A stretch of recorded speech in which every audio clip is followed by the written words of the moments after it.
This is Vinyl 4. We've made it halfway, Craig. Yes, we have. 16 rounds. We're going to have a total of 32 rounds. We've already gone through 16 rounds. That's 16 Vinyl 4s. We're going to go ahead and do what we do after every 4 rounds, what we've done. We do a Vinyl 4 times. We have a Sweet 16. We've already done 3 Sweet 16s, if you will. Yep. This is our 4th one. So we're going to walk through this, and what we've done in the past is just go through those, talk about them a little bit, talk about how far we think they could go realistically, all the way to the end. And then next week we're going to go back and we're going to take these 16 Final 4s or Vinyl 4s, and we're going to start pitting them against each other, and that's where the fun really begins. Some might call it torture, but that's all right. Yeah, that's right. A little bit of torture, but we're okay with that. Yeah, for sure. It's name of the game. Name of the game. All right, so you have 8 and I have 8 of our Sweet 16. Yours, really interesting. You've got a lot of funk and soul in yours, which I love. I do, man. It's cool. Yeah. You want to go through yours first? And just... I was going to say, why don't you crank out yours first, and I'll go through mine in a second. Yeah. All right. Sounds good to me. Here are mine, and I'm not going to list them all out and then go back and talk about them. I'm just going to go one by one. Yeah, that's how I'm going to do it too. Yep. Okay. My 8, first up here, and this is in no particular order, but I have Television, Marquee Moon. I know, Craig, this is one of your favorite records probably of all time. Is this a top 50 record for you all time? Definitely top 100 for sure. Yeah. Okay. Probably top 50. Okay. The way the matchups worked out, this easily made it. I don't know for me personally how deep this can go. If I'm choosing this against, I'll use a marking point, say Abbey Road, no chance. But it could make it through another round or two. I just don't know how deep for me Marquee Moon will go. But it doesn't take away from how good this record is and how influential and revolutionary it is. Yep. Next for me, Neil Young with Crazy Horse. Everybody knows This Is Nowhere. Another great, great album. Not my favorite Neil Young album, but it is one of my 5 favorite Neil Young albums. For me, it's not After the Gold Rush or Harvest, but it's up there. I don't know how far this will get either, quite frankly. In terms of, if I'm thinking all the way out to the final Sweet 16, when we get to the very end, this isn't going to make it that far for me. Right. Next up for me is Nirvana MTV Unplugged in New York. I talked about this. Obviously, I loved it enough to pick it. Maybe my favorite Unplugged album, and to me, the one that really set them apart.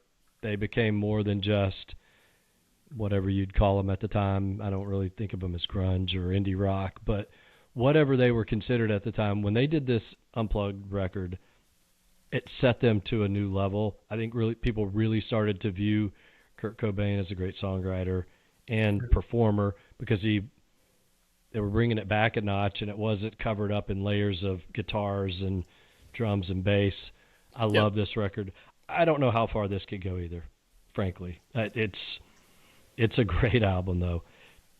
George Michael, Faith, one of the greatest records of the 80s. It would be really tough. This won't beat out a Beatles record if it got pitted up against that. Yeah. So far I don't have anything that I see that could legitimately make it to the very end.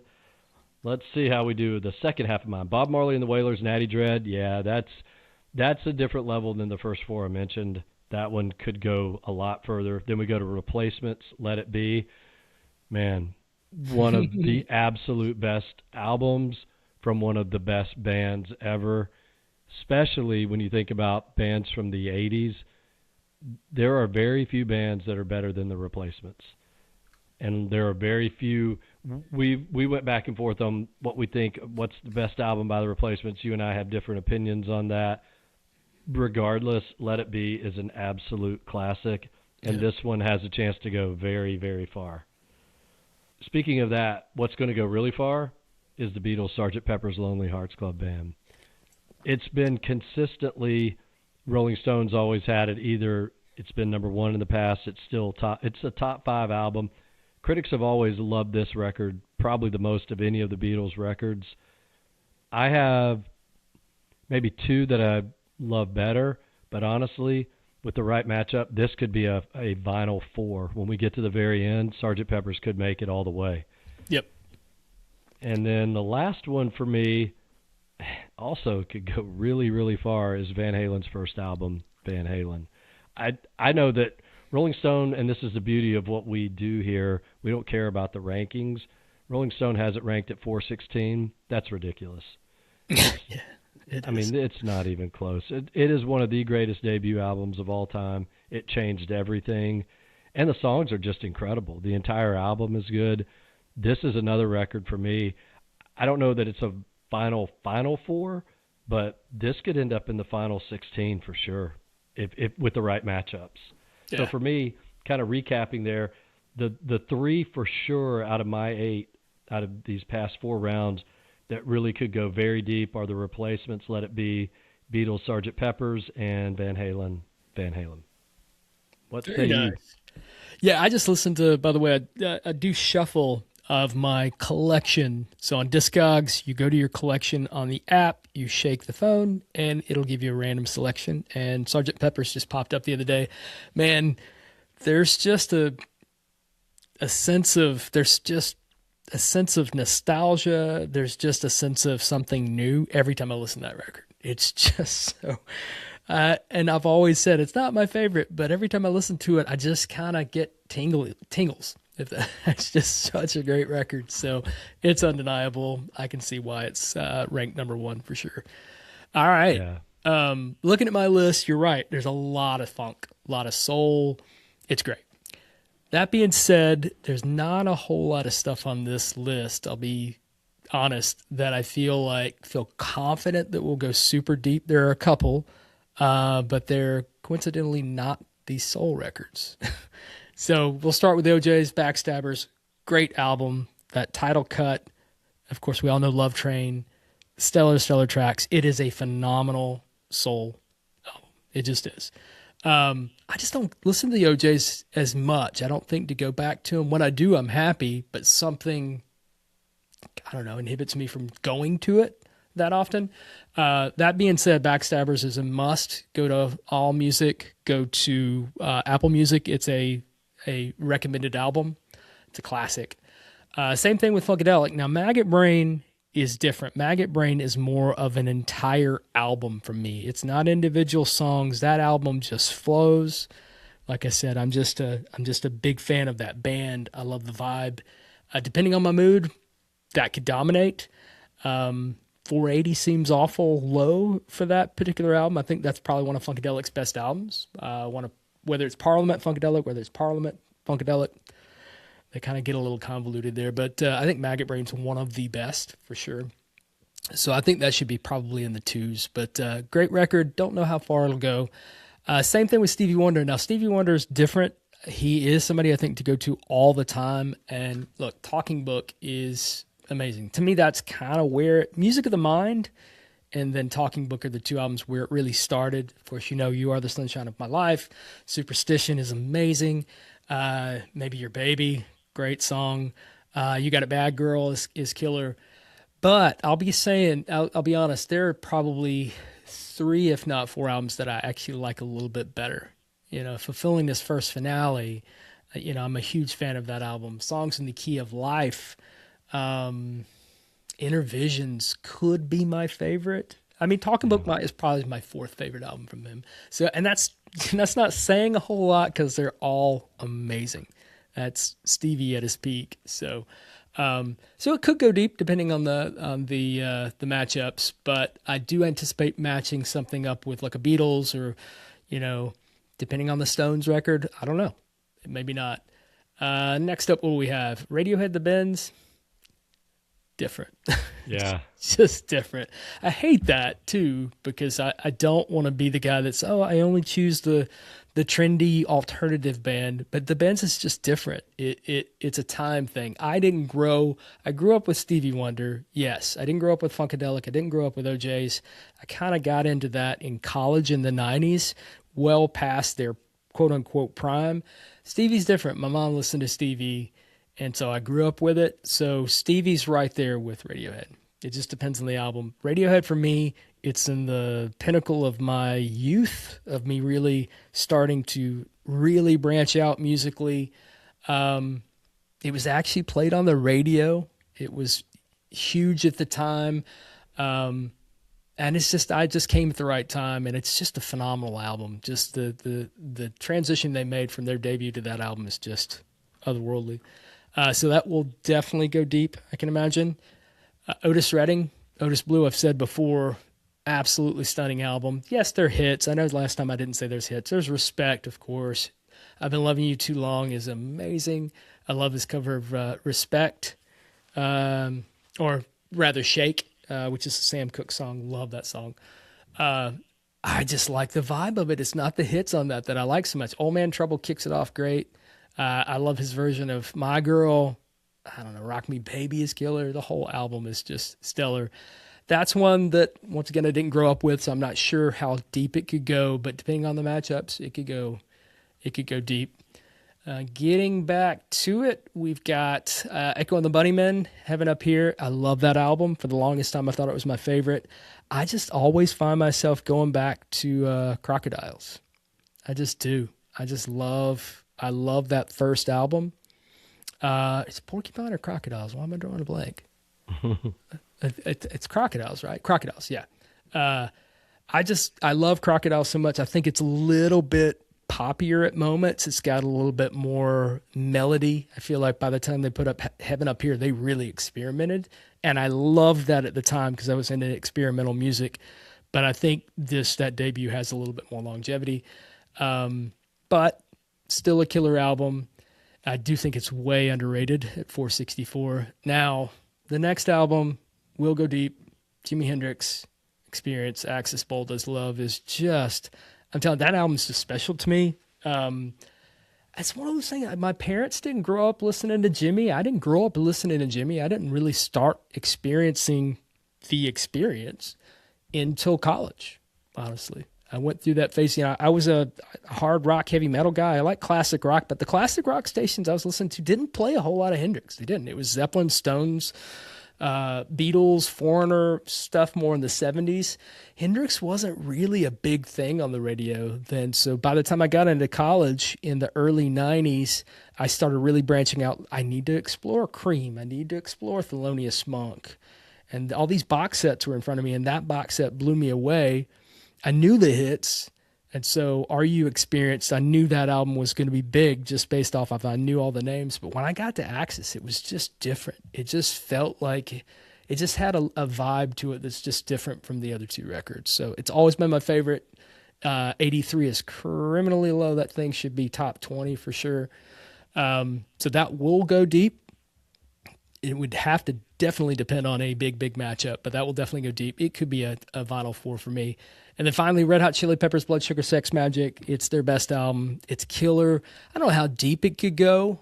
I know last round, it was just inevitable that it got there. But I've already said, look, if you would have given me Tom Petty, if you would have given me Damn the Torpedoes, out would have went Red Hot Chili Peppers. So I already know they can be beat, but make no doubt, it's a pinnacle album. It's a pinnacle movement for them. It really put them on the map, and rightfully so. It's just killer. Go back and listen to it, guys. They've remixed it and reissued it a couple of times, and the remastering is pretty killer. And that band, that's just them at their utmost, as tight as they could get. So there you have it.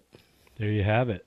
I was looking back while you were talking. I was looking at the four rounds of 16. This is an interesting list because if you do a cutoff, let's say call it classic versus modern. So let's call the classic era of rock and roll music in general, right, 60s, 70s, and then modern being 80s to present. In this list, we have 6 what I'd call modern, anything from the 80s forward, and then 10 of the 16 are 60s and 70s records. Right. And I was looking back at the other 3 rounds of 16. It's pretty consistent. There is a prior round that was 8 and 8. There's Okay. one that's 5 and 11, and then the first round actually had a lot of classic and very little modern. So we're going to end up in this 64 that we have right now.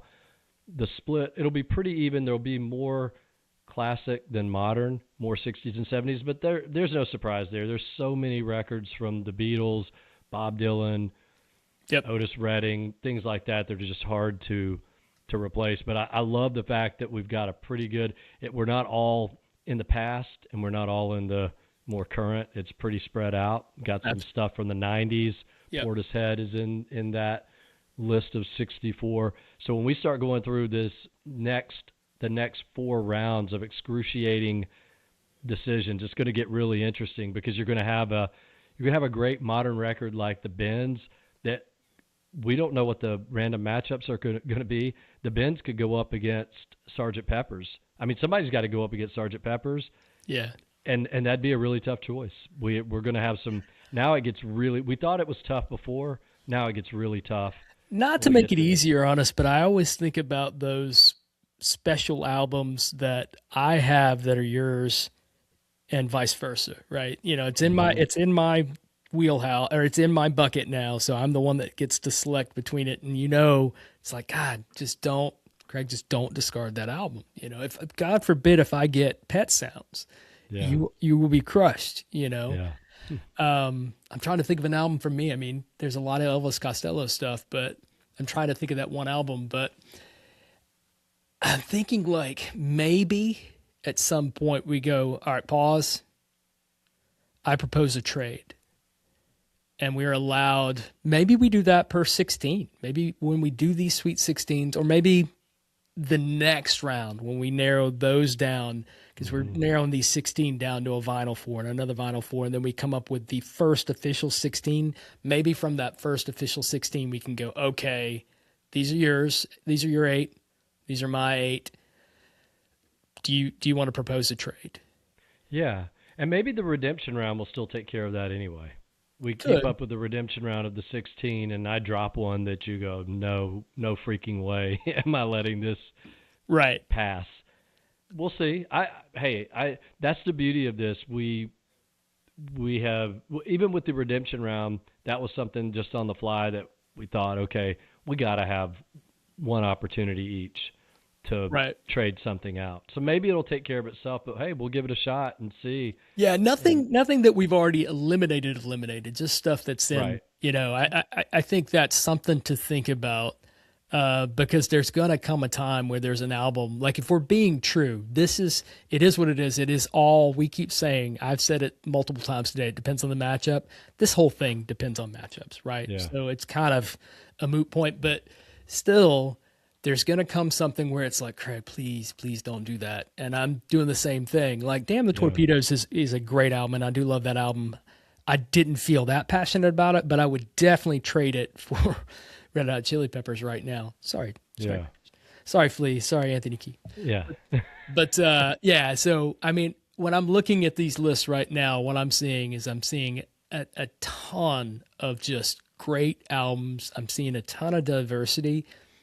Overall, obviously you see it, but you really start to get to kind of the crux of things. When you look at this, you're like, wow, we have been exposed, and we've had the honor of listening just to some just absolutely beautiful records. Yeah, I agree.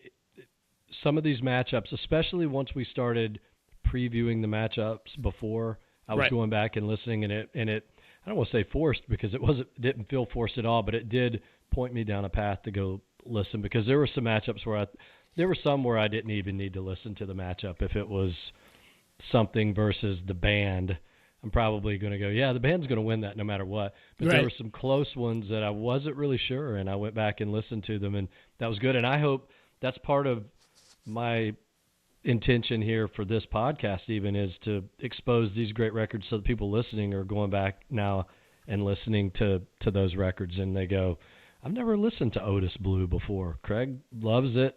I have a lot of things in common with Craig's taste. Let me go check that out. Right. So that's my hope for this as well. All right, so next week we get started with some tough choices. I think people are going to be really, really interested to see where we lean on some of these next picks. So I'm looking really forward to it, Craig. Yeah, me too. Absolutely. All right. Well, Final Four is shutting down for this week. We'll be back. We'll start it back up and looking forward to it. Thanks, everyone, for listening.